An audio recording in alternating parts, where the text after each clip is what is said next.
मध्य प्रदेश के मुख्यमंत्री डॉक्टर मोहन यादव असम के गुवाहाटी दौरे पर रहे। इस दौरान investment opportunity in Madhya Pradesh कार्यक्रम के तहत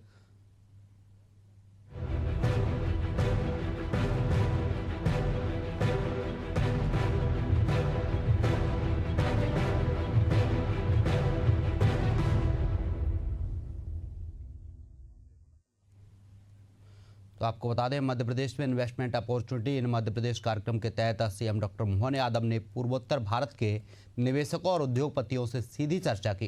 कार्यक्रम में पूर्वोत्तर क्षेत्र के उद्योगपतियों और भूटान के प्रतिनिधियों के साथ फिक्की के सदस्य भी मौजूद रहे। इस दौरान सीएम डॉक्टर मोहन यादव ने मध्य प्रदेश में विकसित होने वाले पीएम मित्र पार्क के अलावा उपलब्ध संसाधनों का जिक्र किया। साथ ही उन्होंने मध्य प्रदेश और असम के पौराणिक काल से संबंध का भी उल्लेख किया।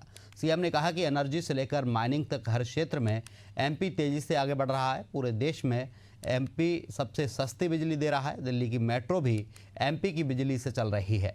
3 रुपए से भी कम कीमत पर एमपी से बिजली जा रही है।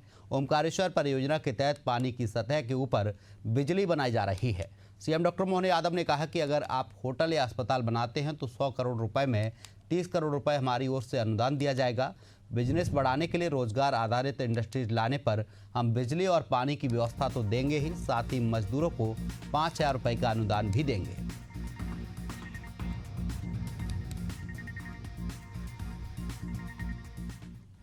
मध्य प्रदेश बहुत तेज गति से बढ़ रहा है। ऐसे में आप पूरे देश में सबसे सस्ती बिजली अगर कहीं से कोई दे पा रहा है तो दिल्ली की मेट्रो भी मध्य प्रदेश की बिजली से चल रही है। हमें इस बात का गर्व है, हमारे यहाँ से बिजली सप्लाई हो रही है और दिल्ली की मेट्रो जा रही है। इसलिए ग्रीन एनर्जी भी अभी 2-3 रुपए से भी कम कीमत पर हमारे यहाँ से निकल के जा रही है। और केवल अभी तक तो हमने सुना था कि पानी के अंदर बिजली, पानी के ऊपर भी बिजली, दोनों जगह बिजली बनाने की क्षमता मध्य प्रदेश पे है। सोलर के माध्यम से भी बिजली, तो विंड के माध्यम से भी है। पंप हाइड्रो में भी हमारा नीमच का बहुत बड़ा प्रोजेक्ट बन रहा है। ऐसे ही हमारे यहाँ बड़े डैम के ऊपर पानी की सतह के ऊपर ओमकारेश्वर परियोजना में ऊपर सोलर प्लेट लगा दी पानी के ऊपर, तो वो भी बिजली बनाने का काम हमारे मध्य प्रदेश में हो रहा है। ऐसे एक नहीं कई सेक्टर, जिन सेक्टर की बड़ी संभावना है। आप होटल बनाओगे तो 100 करोड़ की होटल 30 करोड़ हमारी तरफ से अनुदान आपको देंगे। मऊगंज जिले से इंसानियत को झकझोर देने वाला मामला सामने आया है। यहाँ कौनी गांव में यादव समाज के युवक को निर्वस्त्र करके पूरे गांव में घुमाया गया। ये घटना न केवल अमानवीय है बल्कि प्रशासन और समाज दोनों के लिए गहरी सोच का विषय बन गई है। वीडियो वायरल होने के बाद पुलिस हरकत में आई और आनन फानन में 4 आरोपियों पर 5 से अधिक धाराओं में मामला दर्ज किया है।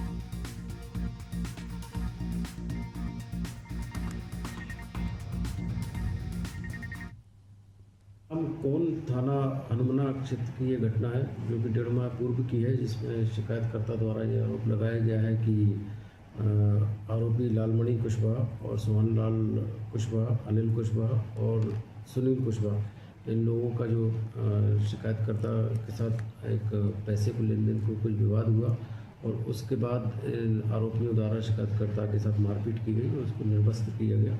इस घटना की जानकारी मिलते ही पुलिस द्वारा इसमें एफआईआर दर्ज की गई और विवेचना के दौरान ये चारों आरोपियों को गिरफ्तार कर लिया गया। राजधानी भोपाल के मिसरोद थाने के बाहर जय श्री राम के नारे गूंजे। विश्व हिंदू परिषद और बजरंग दल ने मजदूर की मौत के मामले में पुलिस की निष्क्रियता को लेकर जोरदार प्रदर्शन किया है और रामधुन कर विरोध जताते हुए बिल्डर के खिलाफ कार्रवाई की मांग की।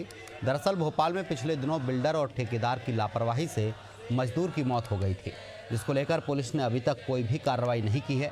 संगठनों का आरोप है कि पुलिस बिल्डर को बचा रही है, जबकि गरीब परिवार अब भी इंसाफ के लिए भटक रहा है।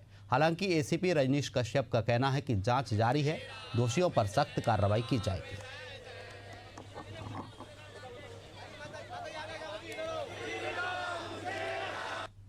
मामला ये है कि करीब 15 दिन पहले इनके पति और जो बच्ची बैठी है, इनके वो ऊपर से लेबर का काम करके वो ऊपर से गिरा और नीचे आकर उसकी मृत्यु हो गई। बिल्डिंग के आसपास कोई सेफ्टी नहीं थी, कोई जाली नहीं लगाई थी, जिसका ये फोटो रखा हुआ है, जिसका फोटो मेरे पास, इसमें कोई जाली नहीं लगी है, कुछ नहीं लगी है। वो लड़का ख़त्म होता है, इनको अनुशासन दिया, वो दिया जाता है आश्वासन कि हम कर रहे हैं, कार्रवाई कर रहे हैं, इनका अंतिम संस्कार करिए, हम सब करेंगे। बिल्डर ने भी कहा, हमने जब हम आए हमने कहा उस पर बिल्डर पे कार्रवाई हो, तो बिल्डर पे कोई कार्रवाई नहीं हुई। उसके जो मजदूर हैं उनका नाम बता के उनका नाम लिखते हैं, वो क्या करेगा, वो तो चले जाएंगे, मजदूर हैं। जो बिल्डर उसको बचाया जा रहा है कि जो पुलिस प्रशासन की आंखों में जो पट्टी बंधी हुई है, पुलिस प्रशासन की जो बुद्धि भ्रष्ट हो गई है, आज इन गरीबों के साथ ना देकर एक बिल्डर और एक बड़े बिल्डर और उसके मालिक का साथ जो पुलिस प्रशासन दे रही है, ये आंखों में जो पट्टी जो पुलिस प्रशासन को बंधी हुई है, इसको हटाने के लिए भगवान राम की धुन करी जा रही है, ताकि ईश्वर से प्रार्थना कर रहे हैं, हे ईश्वर, इन यहाँ के पदाधिकारियों जो जांच अधिकारी है उसको सद्बुद्धि दे, ताकि इस गरीब परिवार को न्याय दे सके। इसलिए हमने यहाँ पर रामधुन का आज ये सामूहिक रामधुन का अभी बजरंग दल के कार्यकर्ता जो है अपने अध्यक्ष महोदय के साथ आए हुए थे थाने में। उनका कुछ इशू था, कुछ एक उनके द्वारा बताया गया कि 20 दिन पहले एक घटना घटित हुई थी जिसमें एक मजदूर मल्टी से जो निर्माणाधीन मल्टी उससे वो गिरा था। तो उसमें चूक है, कहीं ना कहीं चूक है, और चूक जो है तो बिल्डर के लेवल पर भी है और चूक जो है तो जो कॉन्ट्रैक्टर उसके लेवल पर भी है। तभी थाना प्रभारी से बात हुई तो बोले उसकी जांच की जा रही है, जांच लगभग हो चुकी है। उनके द्वारा FIR के लिए बोले FIR बिल्कुल की जाएगी, जो भी दोषी हैं उन पर FIR की जाएगी, कार्रवाई की जाएगी। मध्य प्रदेश के बुदनी से चौंकाने वाली तस्वीरें सामने आई है, जहां श्रद्धा के नाम पर NGT के आदेशों की खुलेआम धज्जियां उड़ाई गईं। नर्मदा घाट पर भारी संख्या में भक्तों ने प्रतिमाओं का विसर्जन किया, जबकि नदी में विसर्जन पूरी तरह प्रतिबंधित है। ऐसे में सवाल उठ रहे हैं कि गणेश विसर्जन पर प्रशासन सख्त था, लेकिन दुर्गा विसर्जन में ढिलाई क्यों बरती गई। घाट पर ना तो सुरक्षा के इंतजाम थे, ना साफ सफाई, ना नगर परिषद की लापरवाही अब सवालों के घेरे में है।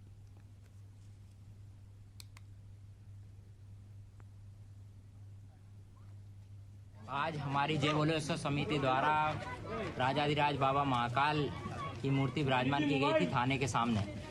तो आज 10 दिन सेवा उपरांत आज हमने बाबा महाकाल का विसर्जन किया है और इसी उम्मीद से अगली साल फिर वापस आएंगे। हम हर बार जो है ये पहल करते हैं, पर इस बार थोड़ा शक्ति हम लोग दिखा रहे हैं। इस स्वच्छता को लेकर हम लोग सब में जागरूकता होनी चाहिए। किसी भी तरह के कचरा, पॉलिथीन, पन्नी जो है नर्मदा जी में विसर्जित ना करें।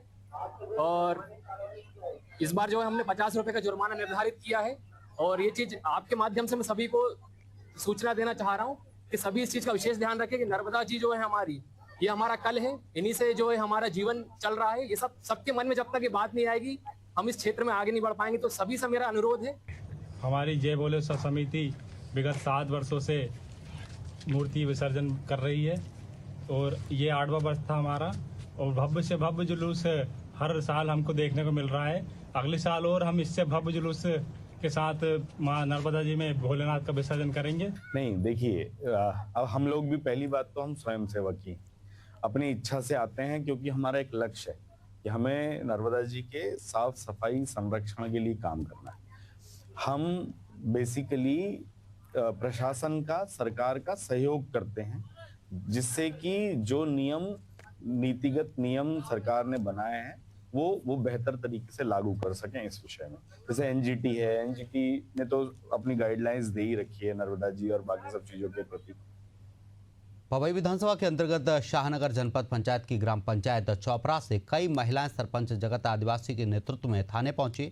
इन महिलाओं ने गांव में खुलेआम हो रही शराब बिक्री पर रोक लगाने की मांग की है। महिलाओं ने बताया कि गांव में लगभग 6 स्थानों पर खुलेआम शराब बेची जा रही है, जिससे न केवल गांव का माहौल बिगड़ रहा है, बल्कि घर परिवार की शांति भी प्रभावित हो रही है।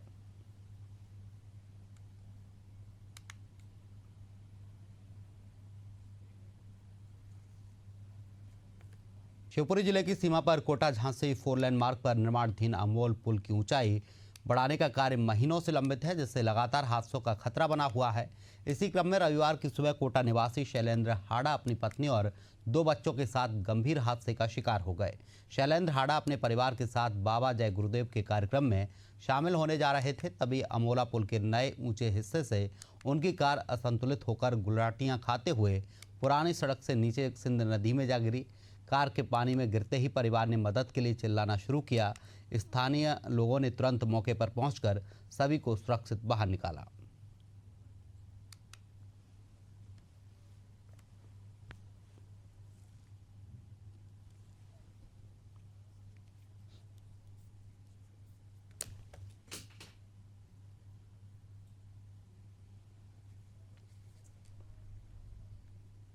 भिंड पुलिस को बड़ी सफलता मिली है। अटेर थाना पुलिस ने बड़ी चोरी का खुलासा करते हुए गैंग के एक आरोपी को गिरफ्तार किया है।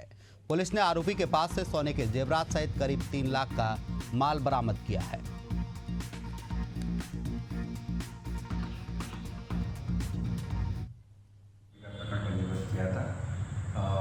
प्रकरण की गंभीरता को मद्देनजर श्रीमान पुलिस अधीक्षक महोदय के मार्गदर्शन और निर्देशन में थाना स्तरीय टीम गठित की गई थी और लगातार प्रयासरत थी। तकनीकी साक्ष्यों के आधार पर एक संदीप को हमने अध्यक्षा में लेकर पूछताछ की, जिसमें जुर्म कबूल किया। इसके साथ 2 साथी और थे।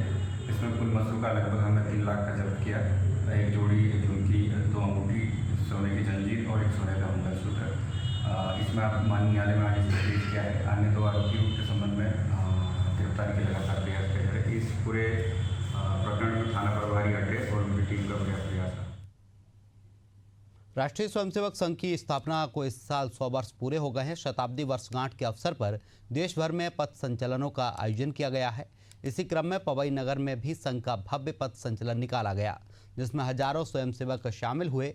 घोष की धुन, अनुशासित कदम ताल और भारत माता की जय के नारों के साथ नगर गूंज उठा। आयोजन में सामाजिक समरसता, पर्यावरण और पारिवारिक मूल्यों को बढ़ावा देने का संदेश दिया गया है।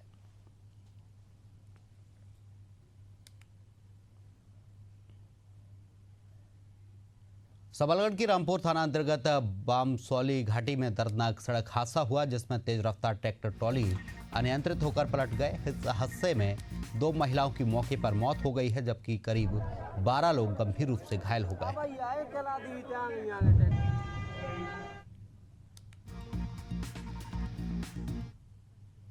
इस घटना में लगभग 17 से 18 लोग घायल हुए हैं, जिनमें से 2 की डेथ ऑन स्पॉट हो गई है और 2 लोगों को अभी रेफर किया गया है। बाकी सभी लोग सेटल्ड हैं और उनका प्राथमिक उपचार और हॉस्पिटल में भर्ती इलाज चल रहा है। शाजापुर जिले के कलापीपल थाना पुलिस ने 3 किलो 89 ग्राम अवैध मादक पदार्थ के गांजे के साथ एक आरोपी को गिरफ्तार किया है। आरोपी की पहचान इस्माइल खान के रूप में हुई है। वहीं पकड़े गए गांजे की कीमत लगभग 60,000 रुपए बताई जा रही है।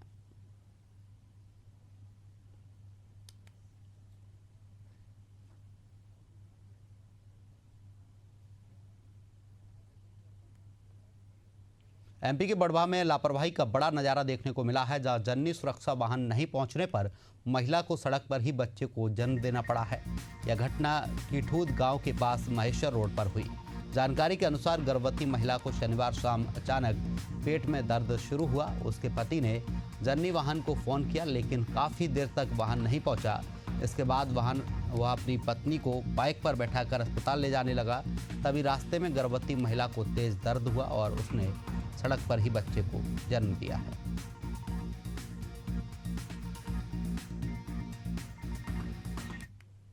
डिलीवरी के 7:30 बजे निकल गया था हमने घर से, वहाँ रहता था वहाँ से। जब से इंतजार कर रहा था तो फिर कुछ भी नहीं मिला था, तो हम धीरे धीरे करके गाड़ी से ले जावा। कैसे आ रहे थे आप लोग? मोटरसाइकिल से आ रहा था। गाड़ी कौन चला रहा था? इसका पापा चला रहा क्या नाम है? महेश। और पीछे कौन बैठा था? पीछे कोई नहीं बैठा था, अकेला था। वो 2 मियाँ बीबी था। अच्छा। हाँ, तो रास्ते में होगी तो फिर हमने फोन लगाया था कि बुआ तुम आ जाओ, तुम्हारी बहन हो गई डिलीवरी, तो तुम रास्ते में है तो अकेला है, तो फिर संभालने वाला कोई नहीं। तो फिर हम आया था वहाँ से, गांव से आया था। तो आप जब आए तो आपने क्या देखा वहाँ पे? वहाँ पे रास्ते में पड़ी हूँ बाई अकेली, सड़क पर थी। लड़का हुआ है, उसको 2 किलो 500 ग्राम का है। जब वो आई तो रास्ते में डिलीवरी हो चुकी थी उसकी। उनके परिजनों से जानने में मिला है कि रास्ते में एम्बुलेंस का उन्होंने बहुत वेट किया, लेकिन एम्बुलेंस नहीं आने की वजह से वो बाइक में लेकर के आए और रास्ते पर फिर उनको डिलीवर करवाना पड़ा बच्चे को। जैसे ही वो अस्पताल में पहुंचे तो हमने तुरंत बच्चा जब डिलीवर हो जाता है तो उसकी नाल काटनी रहती है पहले, सबसे पहला जो रहता है। तो नाल काट के पहले अलग किया, बच्चे को देखा, बच्चा स्वस्थ है। उसको जो एसेंशियल न्यूबॉर्न केयर दी जाती है वो दी हमने। बच्चा लड़का है, 2 किलो 500 ग्राम का है। ग्वालियर में बदमाशों के हौसले बुलंद हैं। महाराजपुरा थाना क्षेत्र में पुरानी रंजिश के चलते बदमाशों ने युवक पर 4 राउंड फायरिंग की। हालांकि फायरिंग में युवक बाल बाल बच गया। वहीं इस घटना का सीसीटीवी वीडियो भी सामने आया है।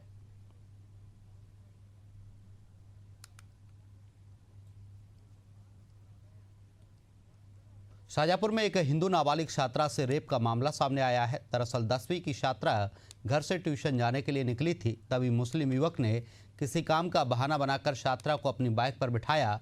इसके बाद वह छात्रा को चिल्लर डैम के पास खेत में बनी एक झोंपड़ी में ले गया और उसके साथ दुष्कर्म किया है। छात्रा के विरोध करने पर आरोपी ने उसका मुंह दबाकर जान से मारने की धमकी दी और शादी का भी दबाव बनाया। पीड़िता ने परिजनों को अपने साथ हुई वारदात की जानकारी दी, जिसके बाद थाने में आरोपी के खिलाफ शिकायत दर्ज कर कार्रवाई की गई है। वहीं पुलिस फरार आरोपी की तलाश में जुटी है।